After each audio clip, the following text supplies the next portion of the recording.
And joining me now is Federal Liberal Senator James Paterson in Melbourne. James, Victorian Premier Daniel Andrews today said wearing masks is mandatory in Melbourne, as we've just been discussing. Do you think this is necessary? And if it is, why wasn't it done previously? Sharri, they're all fair and good questions. Personally, I've been becoming increasingly concerned about the very heavy costs and burdens being borne by these ongoing lockdowns. I'm concerned that they're not sustainable. I'm concerned about the impact they're having on Victorians' mental health, on families and on small businesses.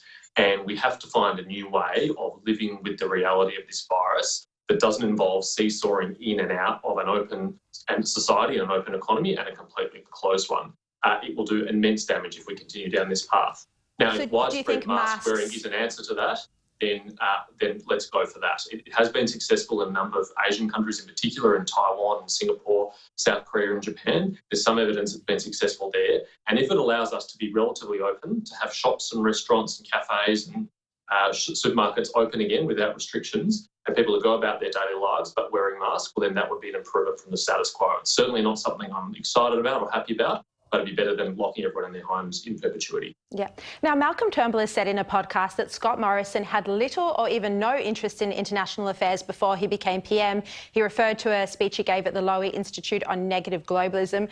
You are one of the MPs who, despite your relatively short experience in Canberra, has been very vocal on foreign affairs issues.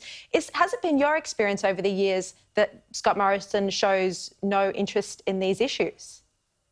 I thought that was a very unfair and mean-spirited criticism by Malcolm Turnbull of Scott Morrison. Scott Morrison is a person who thinks very deeply about these issues. In fact, other than COVID-19, I suspect there's no issue that keeps him up more often at night than Australia's relationship with the world, and particularly with China in our own region. He's well advised, he's very thoughtful, he's very reflective on these issues. And I thought his negative globalism speech was incredibly prescient. He outlined a really accurate critique of global institutions and the way in which multilateralism sometimes fails. Only a few months later, we saw during COVID-19 how right he was about the World Health Organization. And Maurice Payne recently gave a speech which really answered the questions posed in Scott Morrison's speech, which is, what's the answer to this problem? Well, it's Australian engagement in these multilateral institutions to reform them, and the World Health Organisation is at the top of the list, but it's not the only one. And he has actually withdrawn funding from some of the United Nations bodies as well and redirected it to the Pacific.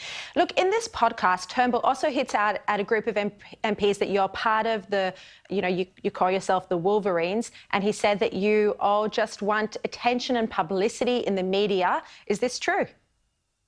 Well, like many people, Malcolm Turnbull's been on a journey on China, and the position he had at the end of his prime ministership was a lot better than the one he had at the start of his prime ministership. And he might not know it, but he was the inspiration for Wolverines. And I think the Wolverines actually helped him on that pathway and helped him get to that better, more realistic position about Australia's relationship with China. It was his attempts to force through the Parliament an extradition treaty with China that first got together the core members of the Wolverines on the coalition side, at least, myself, Andrew Hastie and Tim Wilson, when we banded together to fight the government's plan to have this extradition treaty with a country which has a 99.9% conviction rate and which engages in incredible intimidation of its diaspora overseas, and this would have enabled it yet one other tool to do so. And that's how the Wolverines first got their start. So Malcolm Turnbull might be critical now, but I think we actually helped him avoid making one of the biggest foreign policy mistakes of his prime ministership. And he was being led on that path, of course, by former Foreign Minister Julie Bishop. But James, just briefly before we move on, I mean, it's quite extraordinary to think back to that time, and it was just 3 years ago, 2017, when they wanted to ratify the extradition treaty with China. Amazing to think now, because Scott Morrison came out and suspended the extradition treaty with Hong Kong as a result of this national security law. One thing that's not widely known is that you actually threatened to cross the floor if Malcolm Turnbull and Julie Bishop went ahead with ratifying the extradition treaty with China. So concerned were you by it? That's true, Sharri. I was the first backbencher at a briefing hosted by Julie Bishop, along with the then Justice Minister Michael Keenan, where I outlined my concerns and my discomfort with the extradition treaty, which had been long dormant and not sought to be ratified by John Howard, by Tony Abbott, by Kevin Rudd, by Julia Gillard. And I did say that if necessary, I would cross the floor, and a number of others joined me in that. And had we not done so, I think it would have passed the Parliament. And as you say, the contrast couldn't be clearer. 3 years ago, we had to threaten to cross the floor to stop an extradition treaty with mainland China. And now this government under Scott Morrison and Maurice Payne decided to end our extradition treaty with Hong Kong with very little encouragement at all. Yeah. Look, in the spirit of speaking out about things, debt levels have skyrocketed, obviously, as a result of the benefits, the JobKeeper and JobSeeker, that have been much needed during this pandemic. But do you think the government cares at all anymore about the budget, balancing the budget, a budget surplus, or is this now an ongoing excuse just to keep spending until the next federal election? It's certainly not an excuse to do that, Sharri, and as a younger member of Parliament, I'm deeply concerned about the intergenerational implications of the massive amount of public spending that's going on now and the debt that's being accrued. We already had over $500 billion of gross debt entering into this crisis. By the end of it, it'll be well over $1 trillion, and that's a huge burden for subsequent generations to bear.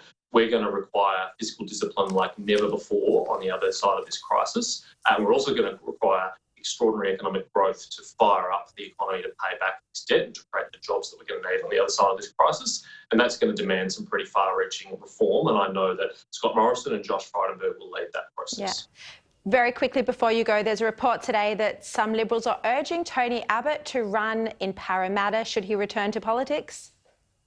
I'd be surprised if that's what Tony wants to do.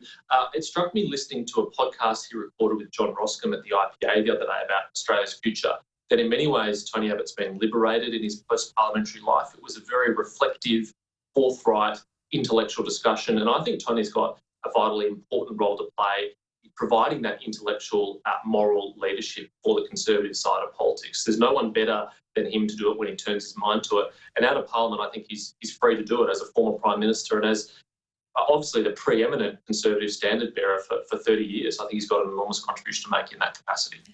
James Paterson, thank you very much for your time and for your insights tonight. Appreciate it. Thanks, Sharri.